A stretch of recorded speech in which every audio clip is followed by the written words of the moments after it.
clear. Capture the oil, clean the coast, compensate those that have been impacted. But hear this, America. BP and others are acting like this is the beginning of the end. It is not. We have no confidence in the claims that much of the oil is gone. In fact, a NOAA-sponsored study released on Tuesday found that 70% of the oil remains in the ecosystem. This is the beginning of the beginning. This disaster is yet another defining moment for the country and for New Orleans.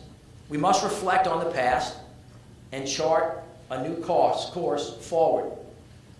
Before the BP oil catastrophe, Louisiana's wetlands, America's wetlands, were already disappearing delta on the planet. For almost 100 years, the Louisiana coast has been slashed and it has been burned. Since 1930, over 1,900 square miles of wetlands have been lost. The area lost is the same size as the metro areas of Washington, D.C., Houston, New York, Atlanta, Denver, and Los Angeles combined. Every year, 15,300 acres of coast evaporate into the Gulf. That is the same as losing the National Mall 100 times, over and over and over again. By the time I finish this speech, another acre of America will have disappeared. We are committing coastal suicide while weakening our country. The destruction of Louisiana wetlands is a direct result of human action, not Mother Nature. Over the past 70 years, levee and dam construction in the Midwest and the Plain States have stopped the natural flow of river, depositing sediments that build up marshes and estuaries. Fertilizer runoff from farming in Iowa and Illinois create noxious cloud that kills everything in its path as it traverses down the Mississippi River. That runoff creates a dead zone in the Gulf that is an astounding 7,700 square miles, larger than the size of the state of Connecticut. Most damaging, though, are the oil companies' 10,000 miles of canals and pipelines that snake through the marshes and bring oil and gas to onshore refineries to provide energy to all of the people in this country. The dredging for pipelines and canals allows salt water from the Gulf to flood and poison the wetlands. Now when our children go fishing off of Cocodrie, Delacroix, Lafitte, and Grand Isle, even they can see the land that has disappeared. Islands vanish. Rows of trees are submerged, and waves lick close to our homes and to our communities. It seems to have happened so quickly, but really it was generations in the making. The BP catastrophe has accelerated the destruction and heightened the awareness of how close to the brink we really are. Tom's-Picayune coastal expert Bob Marshall said that with 200 million gallons of oil in the Gulf, quote, "Our coast is like a cancer patient who has come down with pneumonia. The pneumonia is serious, but after the fever breaks, he will still have cancer. If all we do is clean up the oil, we will have cured the pneumonia, not the cancer. But we will have missed the bigger point and squandered the opportunity to make lasting changes, to save our home and make our country strong again." The people of the Gulf Coast face this reality every day, and the rest of the nation need to start supporting projects that can protect what it is that we have left. Americans have a stake in Louisiana's coast because in a measurable way, the strength of the nation's economy depends on it. The U.S. economy is intimately linked to the Gulf Coast. For decades, we have been the tip of the spear in this nation's fight for our economic, our energy, and our national security.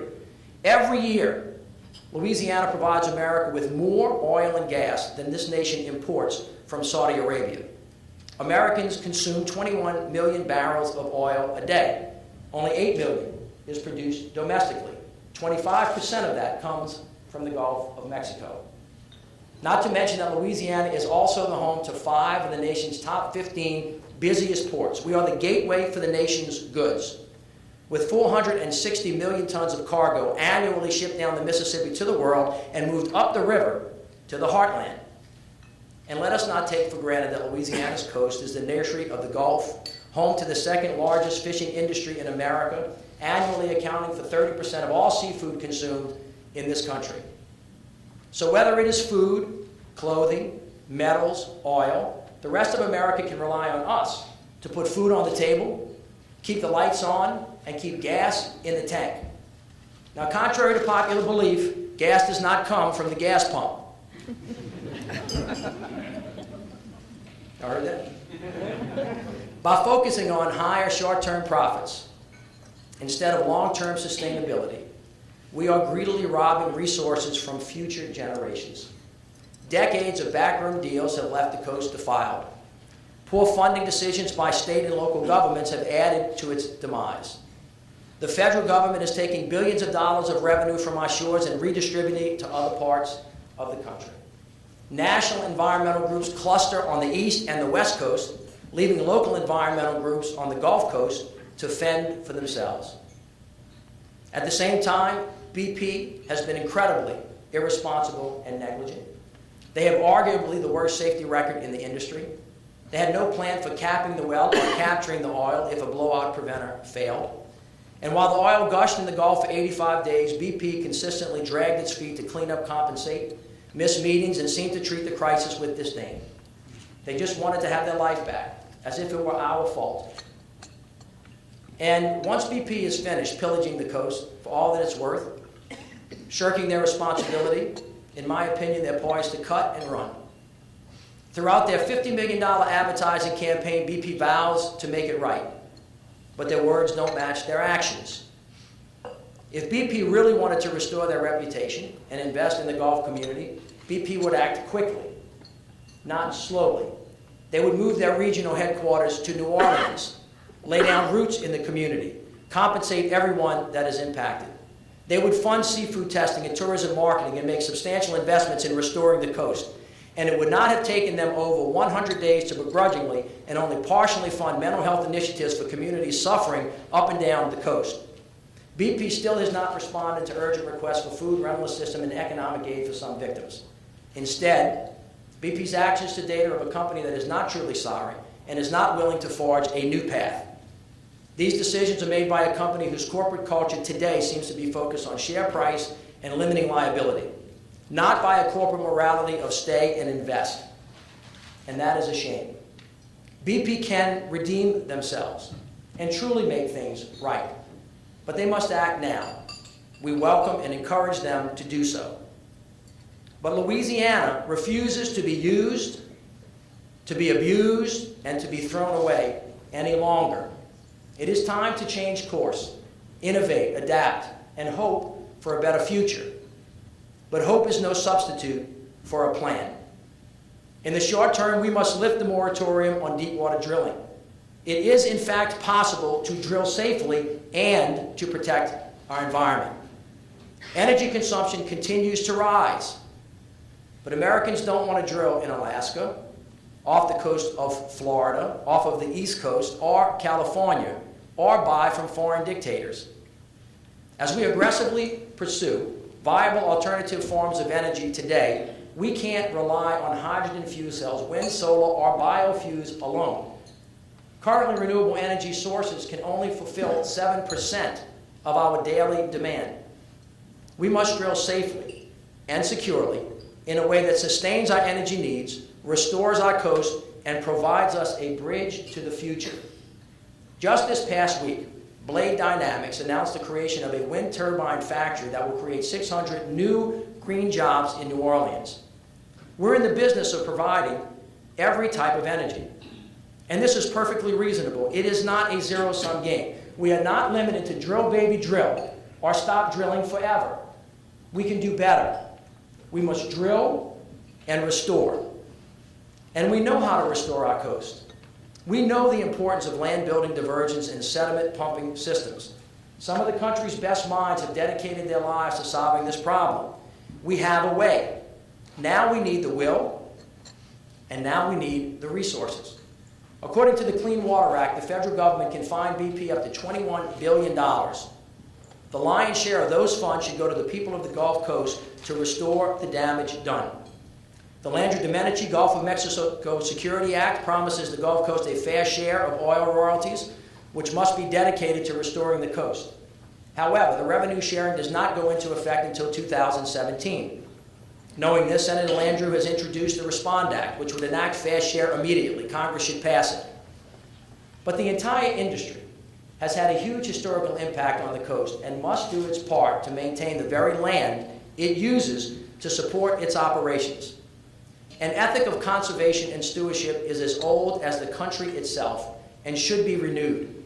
It is time for oil companies to step up and create a conservation fund to protect and to conserve the coast. Other oil-producing nations have already set this precedent. How ironic that England, the corporate home of BP, takes 50% of revenue off the top from oil and gas profits. Brazil 60%, China 75%, Nigeria 85%. The federal government's take for outer continental shelf drilling in the Gulf pales in comparison to these other countries. Oil and gas companies pay far less to drill here and have fewer regulations on restoring the land that we destroy. Increasing royalty rates by a slight margin would produce billions of dollars for restoration funding last year alone, while maintaining our global competitive advantage. So combined penalties for gross negligence required under the Clean Water Act, fast-tracking, Respond revenue sharing, and an increase in royalty payments, the Gulf Coast would finally have the funds necessary to start restoring the wetlands and enable another generation to benefit from our natural resources.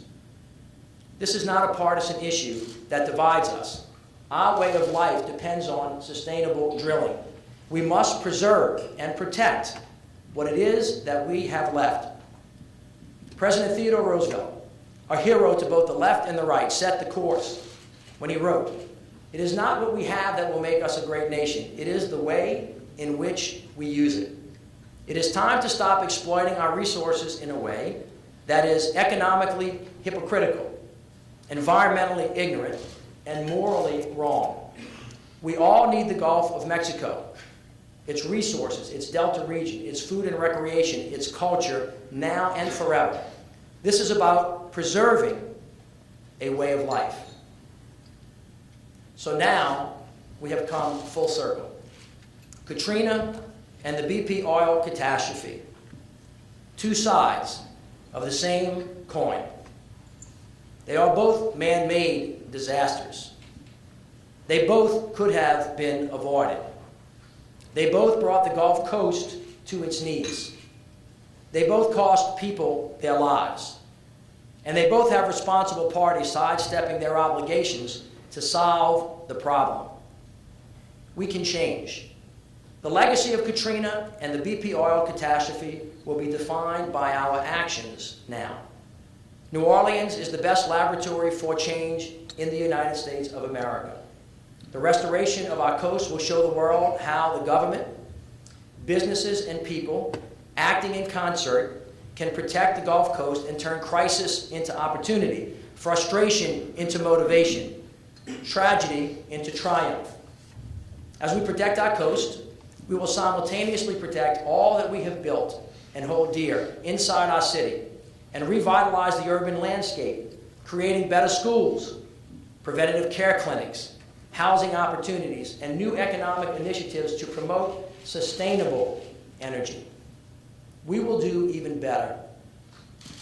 Imagine a New Orleans that is the vanguard of a diversified, interdependent, 21st century knowledge-based economy, creating thousands of jobs and billions in economic revenue. Our children and grandchildren will work in the Gulf, but they will design turbines for hydroelectric power, invent new ways to control tidal flow to restore our wetlands and estuaries, experiment with cutting-edge ways to produce biofuel from algae, engineer carbon-neutral clean technology, and create world-class flood control devices. This moment will define the 21st century, and we cannot afford to fail. The challenge has been laid before us. It will test our resolve. The world is watching to see if America can still do great things. But we've been here before, faced challenges as large and as difficult, and we have overcome.